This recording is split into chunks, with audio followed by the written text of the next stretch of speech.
Everybody, Tony D with a final hot take of the evening. It's my fourth take. I'm going to try to get this.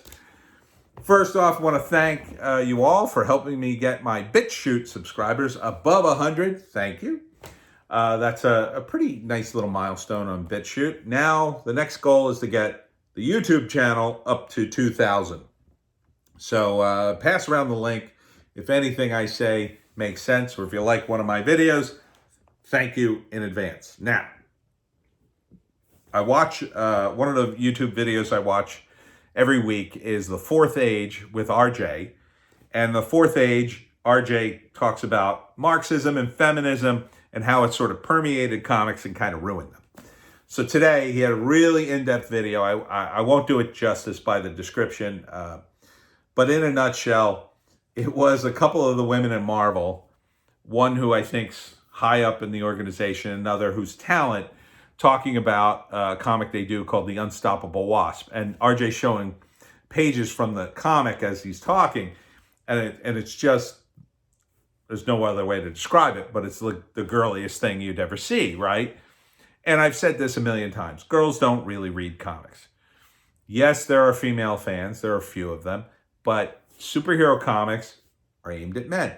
Reason they're aimed at men is because they were action-oriented, they fought crime, they wore outrageous suits, bright colors, contrast. Now, the women, rather than make their own comics or create a separate division, which then gets incorporated somehow alongside of these comics, they've taken over the comics and forced in all this feminism and diversity and inclusion. And in my view, it's just ruined everything. I mean, it's just ruined comics. I have no interest in them. And it's killed the sales. The sales are just dying. The rumor is at Disney that they're going to fire all those woke morons and replace them very soon. Fingers crossed. Now, it's not women specifically, but I think because there were women in comics way before this, and don't let anybody gaslight you. There were plenty of women in the comic book industry, and some of them had problems. I knew someone who had a problem. It was terrible, but it wasn't the norm by any stretch. It wasn't most people. There were some people who had problems, and understand, like, in any organization, human beings, like, what do? They hang out and they try to bang each other. I mean, that's what happens. It's what happens over and over again. And always, somebody takes it too far. Somebody goes a little too far.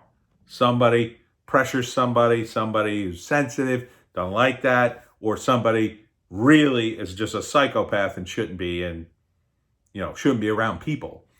But that's rare. It's exceedingly rare. But, I don't see how feminism solves that problem at all. In fact, I think feminism's exacerbating the problem and making it worse. Because the first thing I see all this feminism and inclusion doing is it's destroying comics. It's destroying the medium, at least the superhero medium, subgenre, if you will. Not that the comic industry didn't have a lot of problems before that, but it's definitely killing what sales they had left.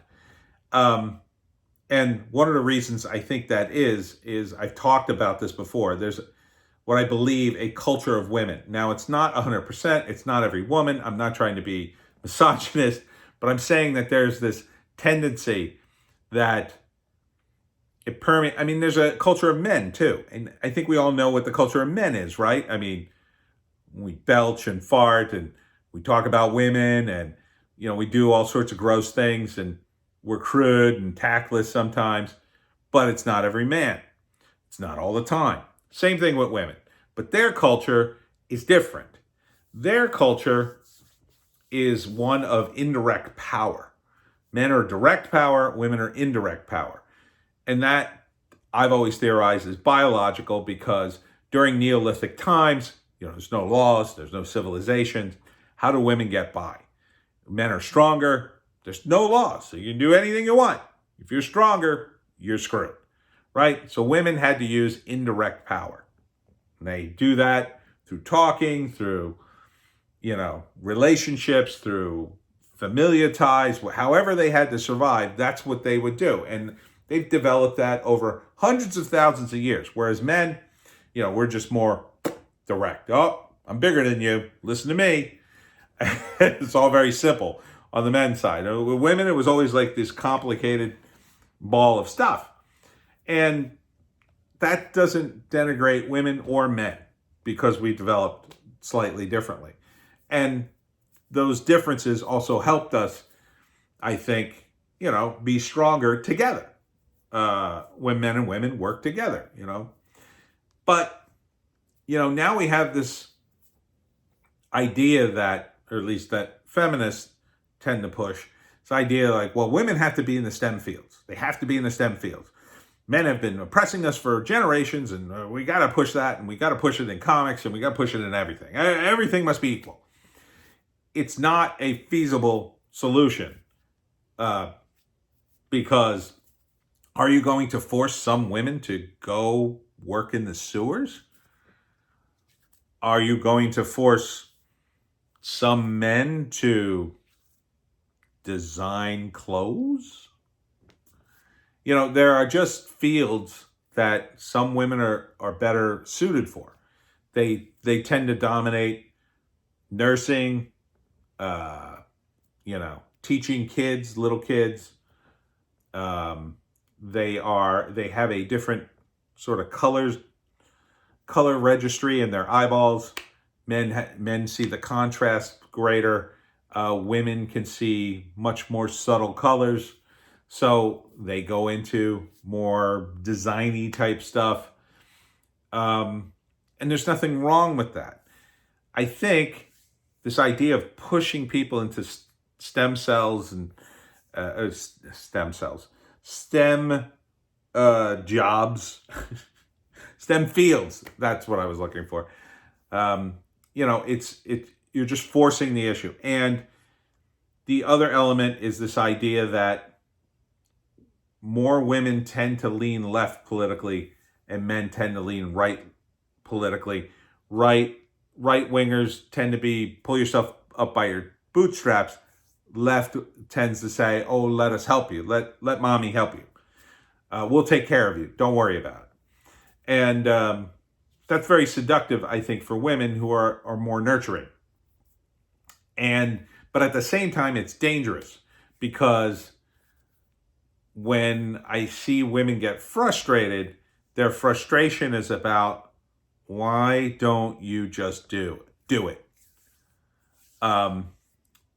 So to give you an example, when I would date, a lot of times I'd bring my girlfriends at the time to comic book conventions. And sometimes I'd say, oh, could you go get me an iced tea? I'd really like an iced tea.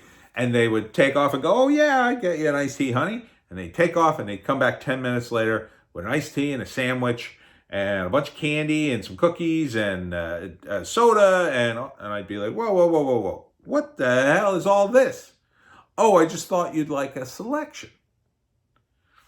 No. Now we got all this stuff at the table. I'm like, you went completely bonkers here. Like, I understand you're trying to help, but this is too much. I just wanted an iced tea.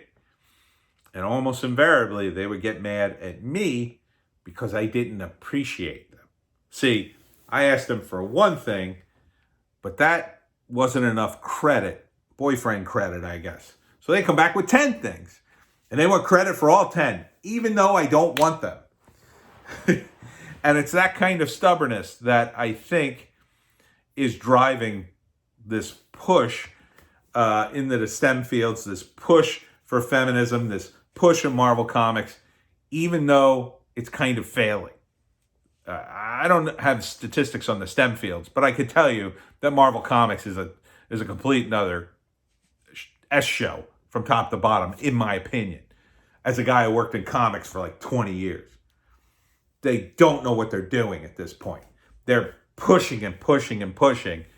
And when people tell them, no, nobody wants that, they go, you don't appreciate me. Just like the girlfriends who would come back with 10 different items, and I'd just be like, I just wanted an iced tea. You don't appreciate the other 9 things I brought you. So, what do we do? I can only tell you that that would lead to an argument, and the relationship the subject would change, and then that would just fade into the background and be on to something else. Now, maybe it's me. Maybe I'm the problem. Fully admit that that's a possibility. I'm not exactly a guy you would take relationship advice from.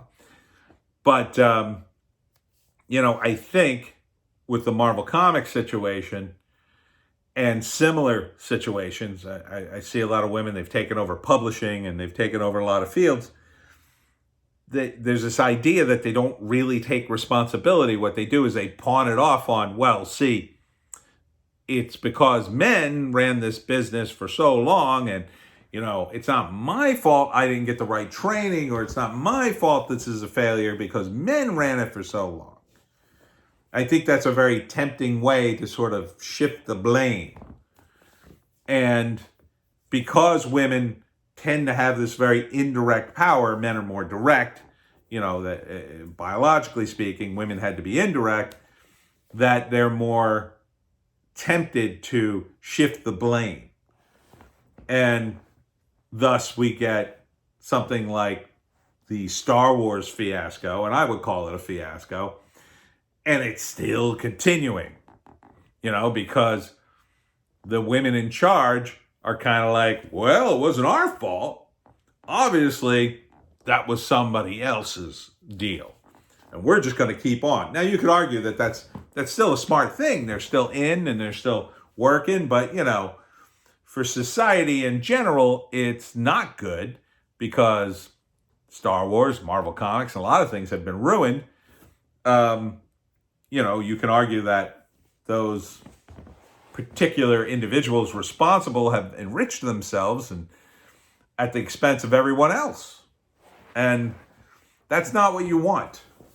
You want a balance. You want someone who will not just enrich themselves, but enrich everybody doing it. And that's what a lot of women sort of claim to do. But when the chips are down, do they actually do it?